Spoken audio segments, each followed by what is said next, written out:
주님께서 여기까지 우리를 인도하신 것 감사합니다. 남은 길도 주와 함께 주의 은혜 가운데 머물기를 사모하는 마음으로 오늘도 이 새벽에 주의 전에 나온 하나님의 귀한 백성들이 오늘 하루가 생애 최고의 날이 될 수 있도록 우리의 마음을 붙잡아 주시고 주님과 교통하게 하시고 하나님의 뜻대로 살고자 하는 종들에게 삶의 지혜와 용기와 능력을 더하여 주시옵소서. 예수 그리스도의 이름으로 감사하며 기도드렸습니다. 아멘. 오늘 하나님께서 우리에게 주신 말씀은 이사야서 4장 1절로 6절 말씀, 한 장의 말씀입니다. 같이 한번 읽도록 하겠습니다. 972페이지 이사야서 4장 1절부터 마지막 절까지.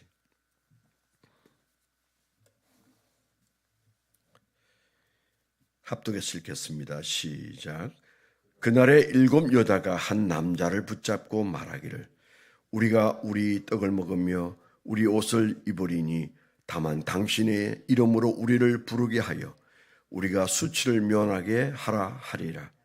그날에 여호와의 싹이 아름답고 영화로울 것이요 그 땅에 솟아는 이스라엘의 피난한 자를 위하여 영화롭고 아름다울 것이며 시온에 남아있는 자 예루살렘에 머물러 있는 자 곧 예루살렘 안에 생존한 자 중 기록된 모든 사람은 거룩하다 칭함을 얻으리니 이는 주께서 심판하시는 영과 소멸하는 영으로 시온의 딸들의 더러움을 씻기시며 예루살렘의 피를 그 중에서 청결하게 하실 때가 됨이라.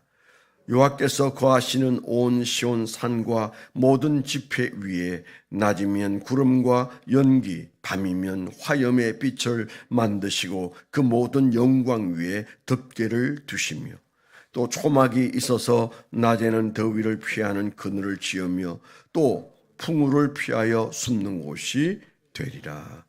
아멘.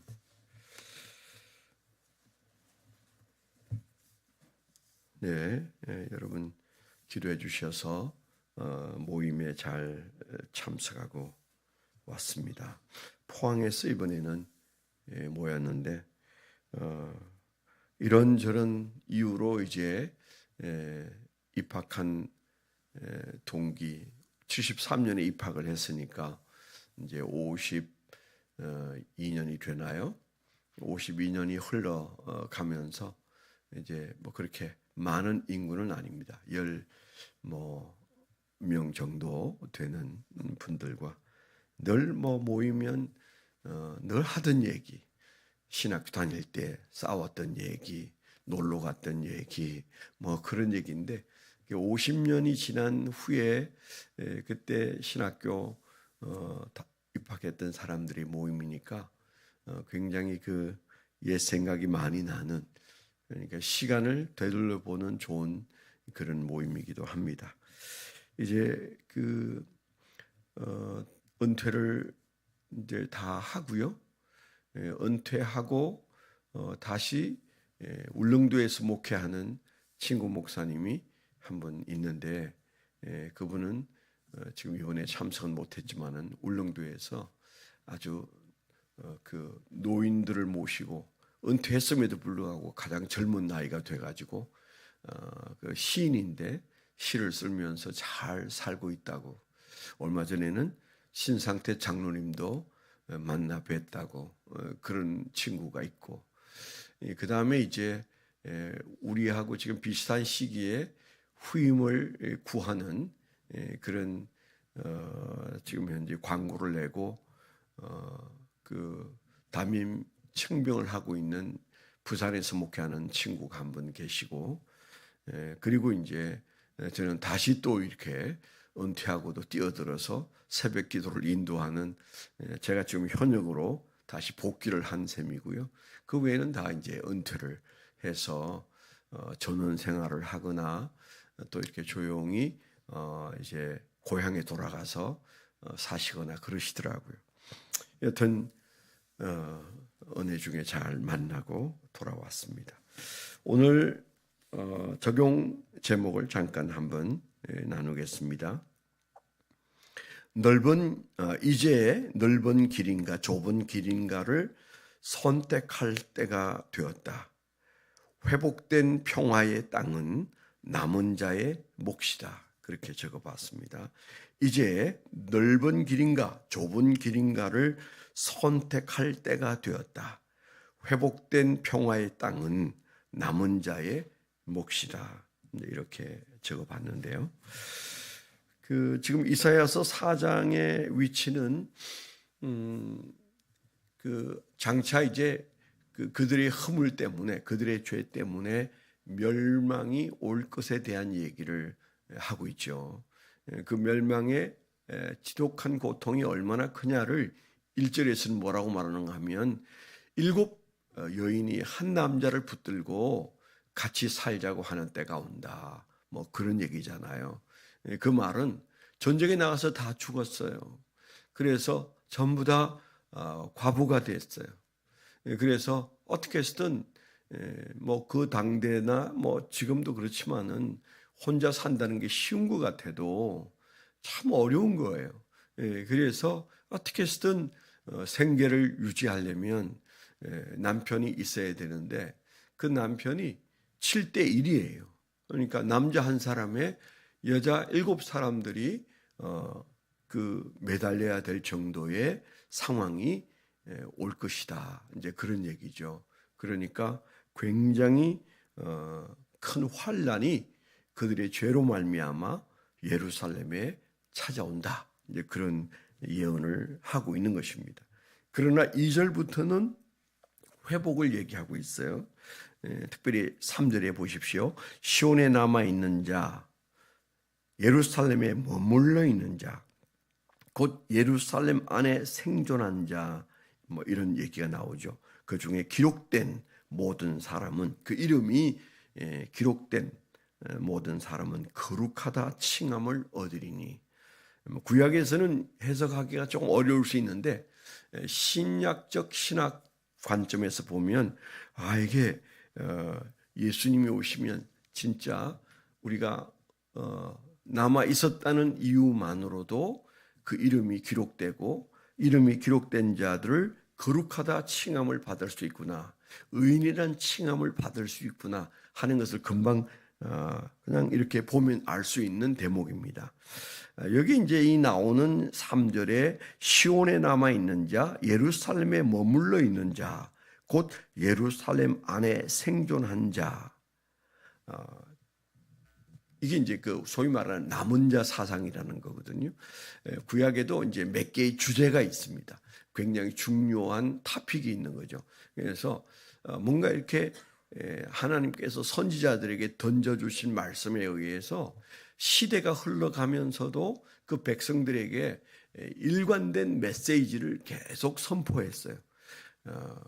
그 메시지의 대표적인 것은 메시아 사상이죠. 메시아가 온다. 이제 그것이 그들의 희망이었어요.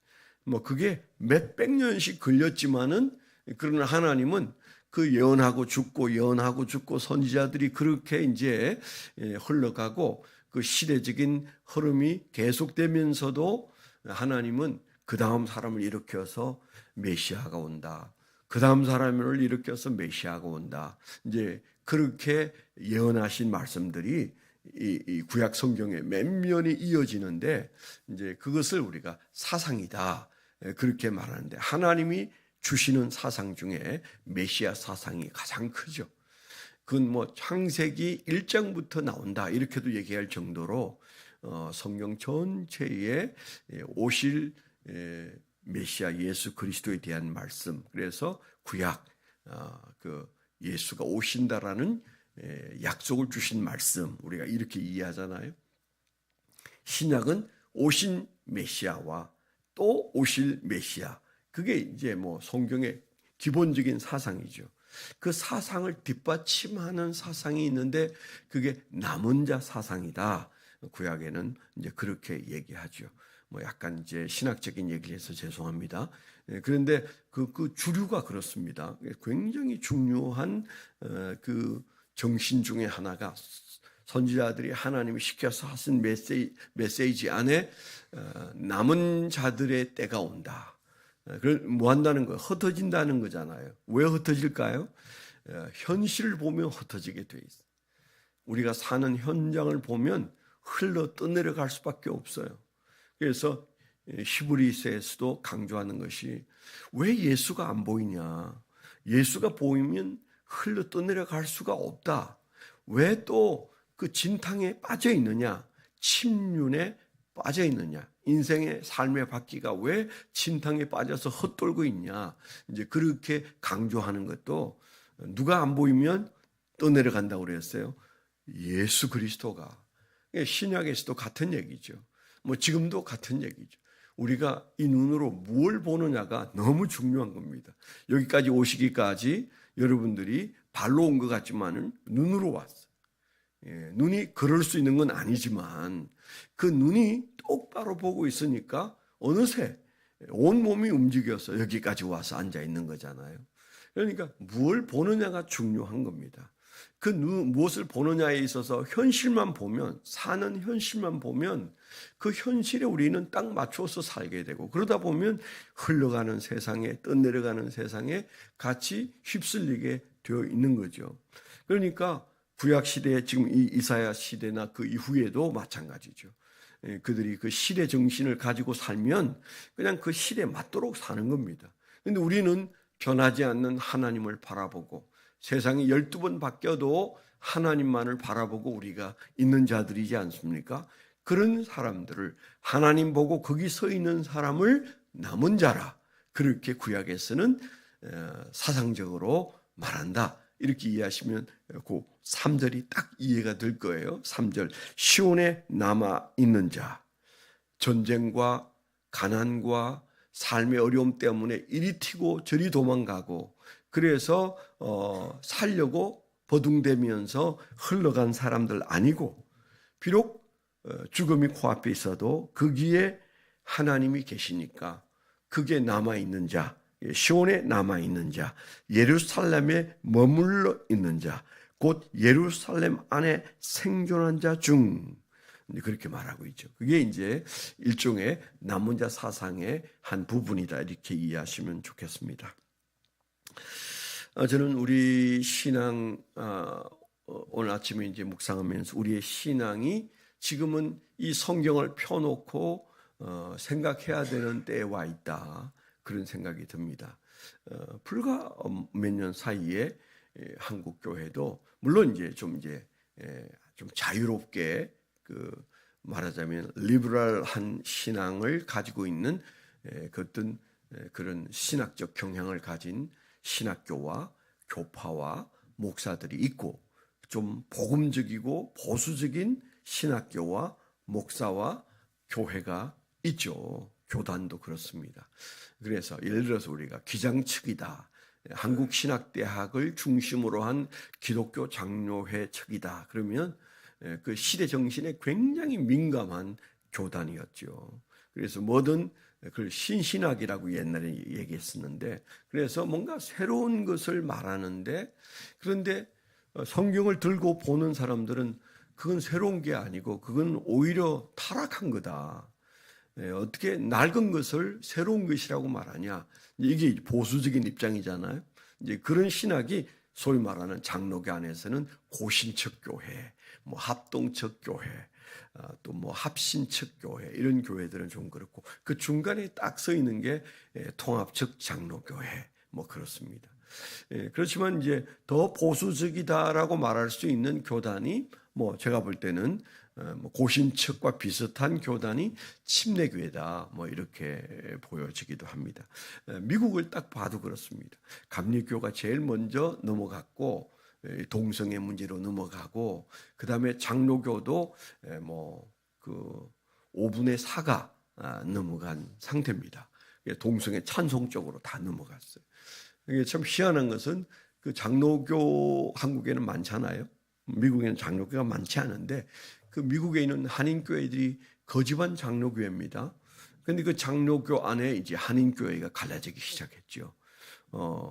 미국 장로교회의 영향을 받고 거기에 목회자들의 그 뭐랄까요, 그 연금제도 다 들어가 있고 그렇게 또 그런 교회를 빌려서 쓰고 그러는데 미국 장로교회가 동성애에 찬성을 해버리니까 한인 교회들이 우리는 안 된다. 우리는 그거 따를 수 없다. 그러니까 이제 쫓겨나기도 하고 갈라서기도 하고 미국 장로교회 지원을 또 이제 끊기니까 목회자들이 살 길이 막막해지고 이런 일들이 미국에 많이 일어나고 있잖아요. 근데 이제 조용한 교단이 딱 하나 있어요. 미국의 가장 큰 교단인 침례교. 미국의 침례교회는 조용합니다. 끄떡도 하지 않아요. 그러니까 뭐 동성애 얘기 나오지도 않아요. 그냥 미국에 있는 침례교회는 동성애는 성경적이지가 않다. 이제 딱 그렇게 되어 있으니까 조용하잖아요. 미국의 가장 큰 교단이고 주류라는 사실이 참 이런 때 저들이 어쩌면 남은 자가 될 수도 있겠구나. 물론 뭐 내일 또 바뀌어질 수도 있습니다. 세상의 풍포가 심하면 넘어갈 수밖에 없는데 현재는 미국의 남침례의 교단은 여전히 아무도 그 말을 꺼내지를 않고 있습니다. 그래서 그 가장 큰 교단이 미국을 지금 지탱하고 있다. 뭐 그렇게 말할 수 있어요. 한국은 어떻습니까? 한국은 뭐 거의 뭐 교회의 90%는 동성애 반대하는 목사님들에 의해서 지금 현재 복음적인, 그래서 전 세계 교회가 한국이 마지막 보루다. 저 한국 교회가 무너지면 지금 멸망이 올지도 모른다. 이제 그런 걱정을 하면서 응원을 하고 있죠. 그런데 이제 이번 그 상황을 보면서 야, 한국도 어떻게 변할지 모르겠구나. 그런데 뭐 소위 말하는 KNCC 같은 경우 뭐 원래 이제 리버럴한 교회 협의회라는 단체가 있습니다. 그게 이제 저희 침례교회는 거기에 반대하고 들어가 있지 않습니다만은 거기에 교단들이 다 거기 들어가 있죠. 뭐 이렇게 합동척이나 고신척이나 이런 장로교회는 안 들어가 있어도 통합척이라든가 감리교라든가 또 뭐 순복음이라든가 다 KNCC에 다 들어가 있는데 그 KNCC는 뭐 이렇게 좀 용공적이고 또 뭐 이제 이 동성애 문제에 대해서도 찬성을 일찍이 했어요. 그래서 이제 교인들이, 목회자가 아닌 교인들이 이제 볼멘 소리를 하기를 시작했습니다. 우리 여기 탈퇴해야 된다. 어째서 어떻게 동성애를 찬성하는 그런 데다가 월 회비를 내고 그 사람들과 함께 갈 수 있단 말인가? 이거 안 된다. 탈퇴해야 된다. 뭐 이제 이런 얘기들을 교인들이 하고 있어요. 목회자들은 가만히 있는데 물론 그런 단체에 소속돼 있다고 해서 그분들이 동성애를 찬성하는 교회들이냐? 그건 아닙니다. 그건 아니지만 이제 그게 드러나기 시작하는 거죠. 입장이 드러나는 거죠. 동성애에 대해서 차별금지법에 대해서 어떤 입장을 취하는지 입장을 취하라. 그러니까 그들이 입장을 드러내는 거죠. 뭐 뉴스엔조이니 뭐니 이제 이런 어떤 색깔이 싹 드러나는 때에 있는데 그래서 제가 넓은 길로 갈 거냐 좁은 길로 갈 거냐 이제 교회들도 결정을 해야 되는, 선택을 해야 되는 그런 시기에 와 있다. 그런데 오늘 말씀을 보면서 그런 마음이 들은 거죠. 결국 어느 시대나 하나님 편에 서서 나는 성경만 믿는다. 나는 성경대로 믿는다. 그런 마음을 가진 사람들은 핍박도 받고 고독하기도 하고 그리고 온 세상이 유행에 따라서 흘러 떠내려갈 때 그게 혼자 서 있는다는 것이 참 어려운 것인데, 그러나 이 이사야서에서 나온 것처럼 그러나 하나님만 바라보고 거기에 그대로 서 있는 자들이 지금은 힘들지라도 그게 남아있기가 어려웠을지라도 잠시 후에 하나님은 그들을 중심으로 회복하신다. 이제 이런 말씀이죠. 오늘 말씀도 바로 그런 얘기입니다. 그 예루살렘이 평화의 마을이란 뜻이잖아요. 평화의 땅이란 말이잖아요. 거기가 지금 현재 환란으로 인하여 평화롭지 않아요. 그러면 평화로운 곳으로 찾아가야 되겠느냐? 하나님이 계신 거기가 현재 평화롭지 않아도 그게 그대로 서 있어야 되느냐? 이 기로에 그들이 서 있을 때 그게 남아있는 자들에게 하나님은 그들을 중심으로 그들을 거룩하다 부르시고 그들을 회복시키신다, 그런 말씀이잖아요. 그러니까 참 우리가 신앙하는 데 있어서 어떻게 보면 세상이 온통 그걸 좋다고 말하는데 우리는 성경대로 믿겠습니다, 우리는 그것을 인정하지 않습니다, 그게 쉬운 일은 아닐 수 있습니다. 그렇지만은 언제 하나님의 평화가 우리에게 찾아오느냐, 예루살렘이 언제 예루살렘이 되느냐, 그것은 남은 자들의 몫이다, 그런 얘기인 거죠. 우리가 말씀대로 살고자 하는 자들에게 하나님은 반드시 평화를 주시는데, 우리가 대한민국도 교회가 이제 전 유럽의 교회들이 변하고 미국 교회들이 변하더니 이제 마지막 한국 교회도 이제는 전쟁이 시작이 된 거나 마찬가지입니다. 저는 이번에 10월 27일 날 그 기도회가 예배가, 연합 예배가 저는 특별한 의미가 있다고 생각해요. 얼마나 정숙하고 얼마나 아름답게 예배를 잘 드렸습니까? 방송에서는 대수롭지 않게 그냥 간단하게 그저 한마디씩 하고 지나갔지만 그 많은 사람이 100만 명이 넘는 사람이 여의도까지 메꾸고 전국에서도 텔레비전으로 보고 모든 한국교회 천수백만 명의 사람들이 간절한 마음으로 기도하는데도 방송은 그저 한 100명 모인 노동자 시위는 열심히 시간마다 방송하면서 전 크리스찬들이 모인 그 모임에 대해서는 별로 방송을 안 하는 이유가 뭐라고 생각하십니까? 세상은 유행을 따라 그렇게 가는 거죠. 우리가 100만 명이 모여도 고독한 존재들인 거죠. 남은 자는 그런 겁니다. 그러나 우리가 이 땅을 사수하고 우리의 믿음을 지켜내고 우리가 하나님을 바라보고 그렇게 주님을 향하여 한국교회가 있을 때 한국교회만 살겠습니까? 교회가 살면 나라도 살고 개인도 사는 거예요. 우리가 그것이 하나님이 하시는 일임을 우리가 믿을 때 남은 자가 예루살렘을 이룬다는 말씀을 우리가 굳게 믿어야 해요.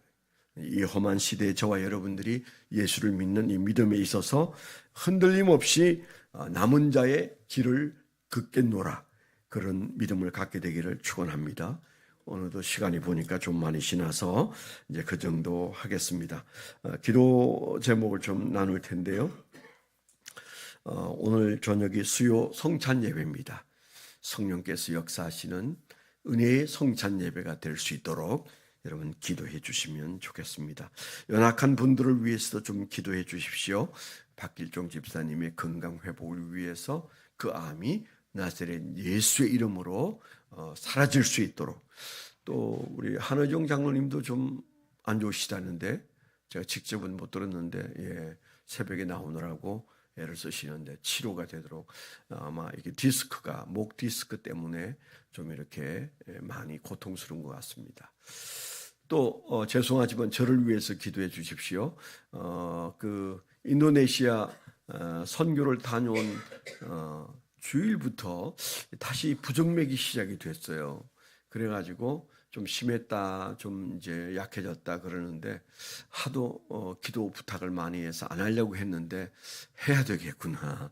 그래서 제 부정맥을 위해서, 심한 같지는 않습니다. 그런데 이제 불편할 정도니까 여러분 위해서 기도해 주시면 감사하겠습니다. 하나님 아버지 감사합니다. 이제 대한민국도 하나님을 섬기는 믿음에 있어서 성경대로 믿을 것인지 그저 서양의 시류를 따를 것인지 목회자들이 혼란스러워하고 교회들이 혼란스러워하는 때, 주여 우리는 성경대로 믿고자 여기에 서 있어 남은 자들이 될 수 있도록 하나님 우리에게 지혜와 용기와 은혜가 넘치게 하여 주시옵소서. 이제는 우리 주 예수 그리스도의 은혜와 아버지 하나님의 극진하신 사랑과 성령님의 내주 동행하시며 감화 감동하심이 하나님을 사랑하는 거룩한 백성들의 생애 위에 지금부터 영원토록 함께하여 주시옵기만을 간절히 축원하옵나이다. 아멘.